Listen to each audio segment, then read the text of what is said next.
নমস্কার, আমি Aratrika Ganguly Sen x is equal to ইনফিনিটিতে সবাইকে সুস্বাগতম। আজকে কথা হবে যাদের date of birth 4th, 13, 22nd এবং 31st তাদের জানুয়ারি মাসের 2026 কেমন যাবে। বলে রাখি 4, 13, 22 এবং 31-এ যাদের জন্মগ্রহণ তাদের কিন্তু তারা রাহু দ্বারা, তাদের লর্ড ইজ রাহু এবং জানুয়ারি মাস সূর্য দ্বারা চালিত, 2026ও সূর্য দ্বারা চালিত। জানুয়ারি মাস 2026-এর জানুয়ারি মাস আপনাদের নতুন দায়িত্ব আসবে, লাইফ রিস্টার্ট হবে আপনাদের, আবার পুরনো কোনো ভুল ঠিক করার সুযোগ আপনারা পাবেন। হঠাৎ পরিবর্তন বা শর্টকাট নেবার চেষ্টা এই মাসে করবেন না। যে কোনো আইনগত জিনিসপত্রে, কাগজপত্রে মানে 2-3 বার পড়ে তবেই গিয়ে সাইন করবেন, তার আগে করবেন না। আসুন দেখি আপনাদের কেরিয়ার জানুয়ারি মাস সে কেমন যাবে। যাদের জব পার্মানেন্ট, যাদের technical, engineering, IT, accounts, real estate, admin লাইনে আছেন তারা কিন্তু বেশ উন্নতি করবেন, বাট গ্রোথ কিন্তু একটুখানি স্টেবল বা ধাপে ধাপে হবে বলতে পারেন। নতুন ব্যবসা শুরু করলে প্রথম চোটে কিন্তু একটুখানি আপনারা একটু স্লো যাবেন, তারপরে আপনারা পিক আপ নিয়েই নেবেন। প্রথম মানে উপরের যারা লিডারশিপ রোলে আছে তাদের সঙ্গে কিন্তু একটা মিসআন্ডারস্ট্যান্ডিং আপনাদের তৈরি হতে পারে। 8 থেকে 12 জানুয়ারি আপনাদের ভালো সময়, 20 থেকে 26 জানুয়ারি আপনাদের বেশ ভালো সময়। ফিনান্স ওয়াইজ আপনাদের এই মাসে একটা রেগুলার ইনকাম আসবেই।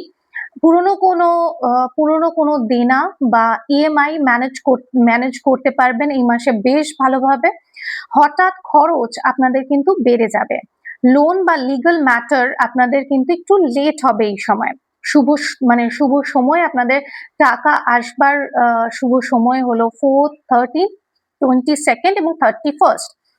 রিলেশনশিপ ওয়াইজ এই সময় কিন্তু আবেগ মানে ইমোশনস গুলো আপনারা যে প্রকাশ করছেন সেটাতে আপনাদের একটুখানি কষ্ট হবে প্রকাশ করতে। ভুল বোঝাবুঝি হতেই পারে। ধৈর্য এবং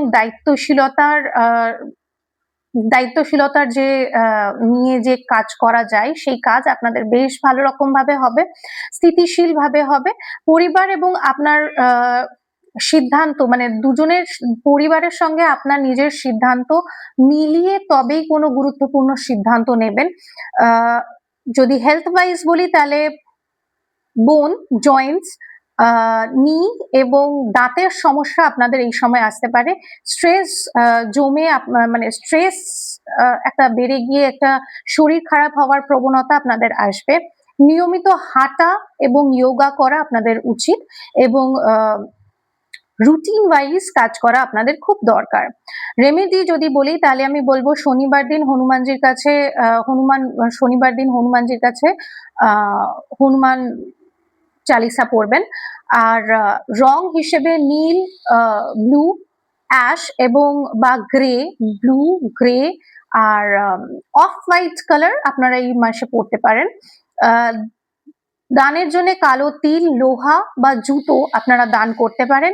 রিং যদি পড়তে চান তাহলে রাইট হ্যান্ডের মিডল ফিঙ্গারে আপনারা একটা লোহার রিং পড়তেই পারেন।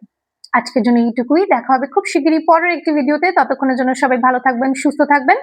নমস্কার।